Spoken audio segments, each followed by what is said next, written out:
Drama serial Mahnoor, जहां पर महानूर को समझ आ चुकी है, उसे मालूम पड़ चुका है कि महविश ने ही उसे किडनैप किया। अब यहाँ पर वो चाहकर भी कुछ नहीं कर सकती। लेकिन जिस इंसान ने महानूर को किडनैप किया, काफ़ी दिन महानूर उसके कब्जे में रही, तो अब उसके अंदर हिमानगी आने लगी है। वो महानूर पर बुरी नज़र रखने लगा है और मौका मिलते ही इसका फ़ायदा उठाने की कोशिश करता है। महानूर ने जब देखा कि इस आदमी की नीयत खराब है, तो जल्दी से भागते हुए एक कमरे में जाकर दरवाज़ा बंद कर लिया। लेकिन कितनी देर ये दरवाज़ा बंद रहता, आखिरकार इस आदमी ने दरवाज़ा तो खोल ही लिया। महानूर के करीब आने की कोशिश की, उसका दुपट्टा खींचते हुए दुपट्टा उतारने की कोशिश की। महानूर काफ़ी बेबस फील कर रही है, बहुत डरी हुई है, लेकिन ये खुद पर अपना डर हावी नहीं होने देगी, बल्कि यहाँ से अब भाग निकलने का टाइम है, क्योंकि महानूर की इज्जत को कुछ नहीं होने वाला। दूसरी तरफ जैन काफ़ी परेशान है कि महानूर का कहीं अता पता नहीं, और जैन की इस परेशानी को कम करने की कोशिश करती है मदीहा बेगम अपने लफ्ज़ों में कि बेटा जी, वो किसी के साथ भाग गई, वरना ट्रेस हो जाती ना। इसका मतलब है कि वो कहीं खुशहाल ज़िंदगी गुजार रही, अपनी माँ का बोझ हम पर डाला और खुद भाग निकली।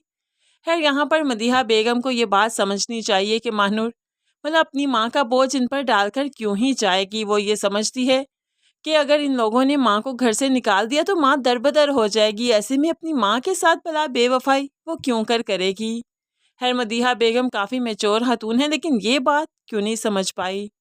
दूसरी तरफ माँ की जली कटी बातों से तंग आकर जैन ज़्यादातर वक्त घर से बाहर गुजारने लगा है अपने दोस्तों के साथ, जिनसे वो इजहार करता है कि उसे लगता है कि वो महानूर को कभी नहीं देख पाएगा। उसकी मोहब्बत ऐसे ही रह जाएगी।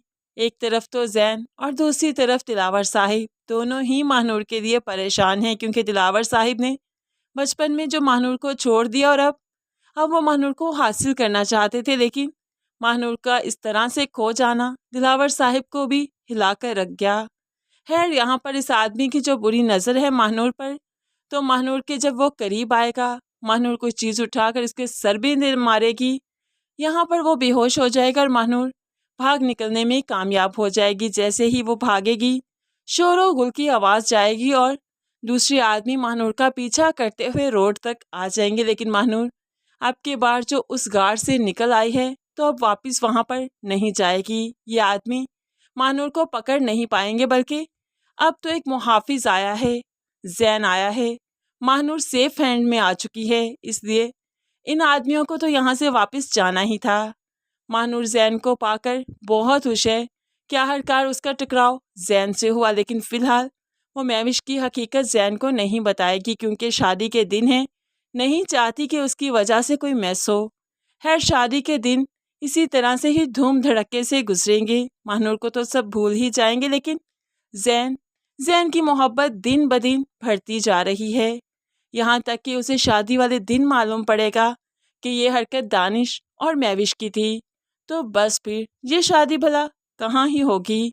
तो फिर महविश के साथ तो ऐसा ही होना चाहिए था, जिसे टूट कर चाहा वही महविश को तोड़ कर रख देगा। बेशक महविश यही डिज़र्व करती है।